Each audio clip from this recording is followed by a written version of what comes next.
This is my story. I didn't know how I wanted to start this story. I know I started this second channel on my YouTube for just sharing short stories and videos that I put together that either give someone motivation or helps them hold their head up or keep pushing forward, to not lose on hope, because the world is something else. Truly, all over the world, they got so much going on. People's lives are so different than what they've hoped or dreamed. If they were able to even allow the simplest little dream to exist in the first place of what they want their life and future to be. But I'm not I didn't know how I was going to start this, because right now I'm in a situation where I can't upload any videos, or, well, I'll say I can't create any animated videos. So I always wanted to put my life in story, and to be honest with you, somebody said it before, my life itself is a story in its own. And I guess every person probably feels that way, because I don't need the drama to watch drama, or the excitement or anticipation of mystery, or in reading a novel, when really my life plays out like a novel. And I'm sure that I'm not the only one that feels that way. But with that being said, I'm going forward for at least as long as I can. I am going to upload parts of my beginning of my story from as long as I can remember, up until my life now. And the choices, hopefully. So stories may not be complete in its whole, but they will be complete in each time frame that I give it, until the next time frame. And I think I'm going to break it up like that.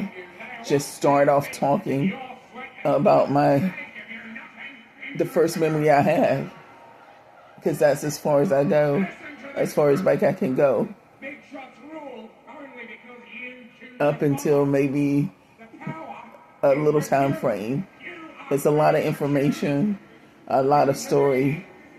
Some may find it boring, some may find it like, whoa. But I know, I tell you what, it has, from the beginning of me explaining and talking to you to what's happening in my life now, you'll probably question how I made it this far. But anyway, I say that to being said. So I start back as far as I can remember, and this was Alabama. I was born and raised in Alabama, not raised there. And I stayed there probably, I think we didn't leave there until I was like 4. So I had to be between, and it's amazing that even at 57 years old right now, I can remember some things that happened when I was 4 years old, 3 or 4 years old, and some things I can't remember that I remember that happened last week, or the week before, or for my birthday, or another year. But I can tell you some things that happened that I remember even now from back then. At 3 and 4, I know we lived, my mom and myself. Yeah, I had to be 3 or 4 because my other siblings weren't around yet. I have 2 other sisters that they weren't born yet. And we're like 4 years apart. So that had to either be between 3 and 4. But we lived around this dirt road. When you think about Alabama back then in 1960, I was born in 69, so it was like 68, 60, 69, 70, around 1970. Not all the streets were paved.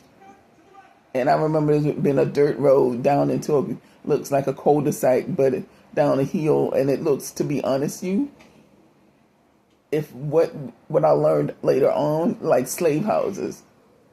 Not necessarily, I don't know if they were or not, but when I think about the memory of what the white houses, you go up the porch in the White House, slave house, and it's split into one side is one family, and the other side is one room with another family.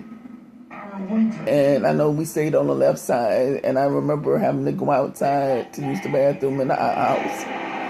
There was a pecan tree in the backyard, because I remember eating a lot of pecans in the trees, and them always been on the ground. Now, mind you, at the corner, less than a block away, going up out of this cul-de-sac to the right, the block on the corner was my mother's mother, my grandmother's house, who lived there.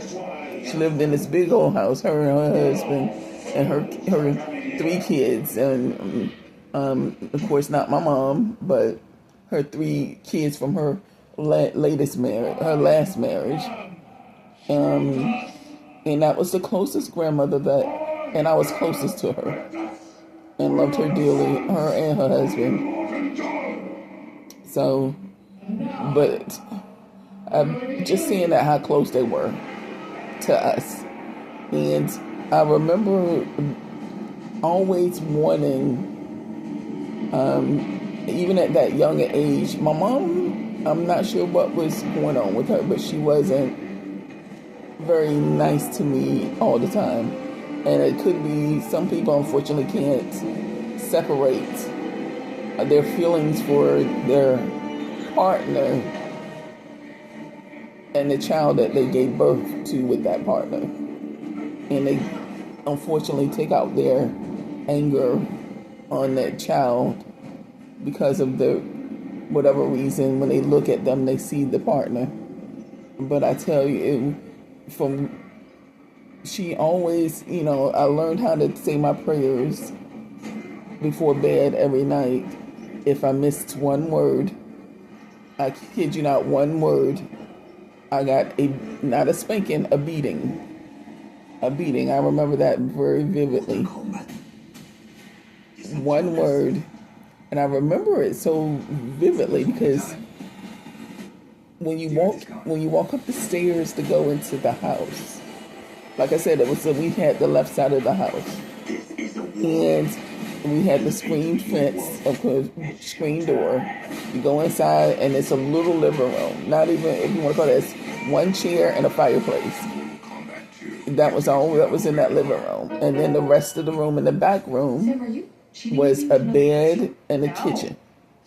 And then a back door to go outside. There was no, I don't remember, there was no shower. I don't remember a tub or anything like that. Just the kitchen and the bed that it's me and both me and my mom slept in. But I remember this specifically because she had, I guess, started dating. I met a new friend that she, I guess, really liked. And I know this man's car was, I want to say it was black. But I know it was one of the old cars that was loud, but they had one door, but you got 2 windows. You had to lift up the front seat to get to the back seat, to get in the back seat or whatnot. But it reminded me of the Dukes of Hazzard's car, but his was black. But I remember him being over that night. Now, I don't remember his name, but I remember her saying his name. I just can't, for whatever mind, I can hear him my mom calling his name, but he was waiting for her to put me to bed. She was sitting up reading, waiting for me to say my prayers. As I started saying my prayers, and again, every time I missed, now lay me down to sleep. If I mispronounced one thing or forgot one thing, she would start hitting me. It got so bad that her male friend came in and told her to stop hitting me, stop beating that child like that. And he actually took off his belt and started to hit her, pop her with it, and said, you don't like the way that feels, would you like somebody to pop at you? And she laughed and said, forgot whatever his name is, and said, stop it, like playful, like it is he's like, why are you beating that child like that? And in my mind, all I'm thinking about is this man, I'll save my life. I thought of him as saving my life, and forever at that point, I just always thought that he was a good person. He saved my life. I don't even know what happened to that relationship, but it clearly ended because they didn't continue on. But I would always, at that point, I think it made me start longing for that Savior, like, my father's gonna come rescue me. My father's gonna save me. Because when he did show up, he only stayed for a few minutes, and he made me feel like I was his princess and how much he loved me. But then he would leave, and I wouldn't see him for years at a time. It was years before I saw him again. That I remember seeing him again from that time. And I maybe I just don't remember it, but I remember only seeing him on a Christmas while we was there, and me wanting him to come rescue me, because she used to be, like I said, it was so bad that when I became an adult, one of my aunts came to me and said she was worried that she was surprised that I would have lived the way my mom used to beat me. That they were scared that I wasn't gonna live to be an adult because of how bad she used to beat me, and that when they would say something to her, she would tell them to mind their business. So, that just knowing that my family was worried about me, but they couldn't stop it or didn't stop it, and how bad it must have been for them to even feel that way. It kind of made me want to cry then. But anyway, that being said, so going from there, and then the next thing I remember, like I said, my grandmother was real close. I stayed with her a lot. We stayed because she was around the corner. But I remember going to daycare at a church. I still remember the church. It looks like A-shaped with, the stone glass windows with the different colors. And remember that, and again, it could be because it's traumatic too, that the people in the church wasn't so nice for the daycare, that they spanked us.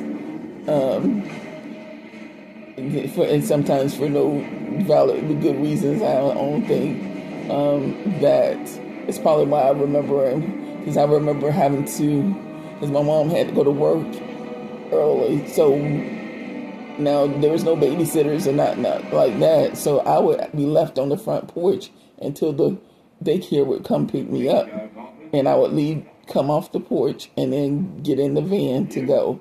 But I would be sitting on the porch by myself, waiting for the van to pick me up. And then, I think, my grandmother or somebody would either get me in the afternoon or something. It was just, and then I remember starting first grade there. I don't know how I started first grade, but I remember going to school and actually learning. It was actual school, not like daycare. Maybe it was pre-K or something like that, because it was actually a school, and we got to learn all of that. And I remember all of this, and I had to be like I said, so maybe between 3 and 4. It wasn't 5, because at 5, we had moved to Florida at that point. And moving to Florida, that was something in itself. We didn't move into a place of our own when we first moved to Florida. We moved with my aunt, which is my mom's oldest sister, her and her two kids. And they lived in it's an apartment, but it was more like a duplex. So it was an upstairs and downstairs. But so it was me, and then my mom at that point had my other sister. So it was, but that was only two of us. It was me and her, and then her two kids. And I actually went to first grade at a school around the corner from her house, which is why I remember that. It was walking distance around the corner of that elementary school. I don't think I continued there because we ended up moving eventually. But again, since around me remembering at 5, living with that aunt, and my mom teaching me how to read, and the same goes with just like with saying my prayers. It was this book called Old King Cole Was a Very Merry Old Soul. I can't stand that book to this day. Every word that I missed, she beat the hell out of me. And she beat me so bad that I know because my aunt remembered her saying something to my mom at one point. And she just cussed her out. And they pretty much didn't get in her business anymore. And she continued to abuse me, as you would say, every time I missed a word. Which is why, and I guess that's that traumatic attachment to that story, that book, and me remembering certain things because they were so traumatic at that age that I clung on to it. But okay, let me just go ahead and look forward. I guess during that time I learned that I didn't have much because we didn't have much or practically anything. But I learned the difference in the color of my skin then. Or maybe it wasn't, or not even the color of my skin, more so the have and the have-nots. In the neighborhood, the other little kids that was about my age, there was a little white and black girl. They used to play outside the same time I would. But my mom didn't dress me nicely, as I say. I didn't have nice or have the hair done like they could have, or have toys like they had. And they would be playing Barbie or house and with their doll houses and stuff. And I would stand and want to join in, and they would not allow me to because of me not having the same nice things that they had. So I wasn't welcome to be included. I know a lot of kids go through all of the same thing that I'm going through. I went through. It's not anything new, but it just to me it starts to frame a thought about continuing on in life. And it made me more an introvert of not wanting to speak up. Because first of all, if I did speak up or say anything, my opinion as back then, adults and kids, the kids don't have rights for voice their opinion. Whatever your parents say is where it goes. You don't get to say what you don't like or what you don't want to do or how you feel about something. It wasn't going to happen. You're going to get popped in the mouth if you did. So anyway, I'm going to stop there and I'll continue the next story on, because tomorrow it's been 19 minutes of me really just going about 3 to 4 years old. And I think tomorrow I'm going to start with when we moved to the next side of town, finally getting into our own apartment where we ended up staying until when I graduated from high school. We never moved anywhere further than that apartment. We're there for the rest of our life. until I leave. But anyway, I'll continue this story on another day. Goodbye.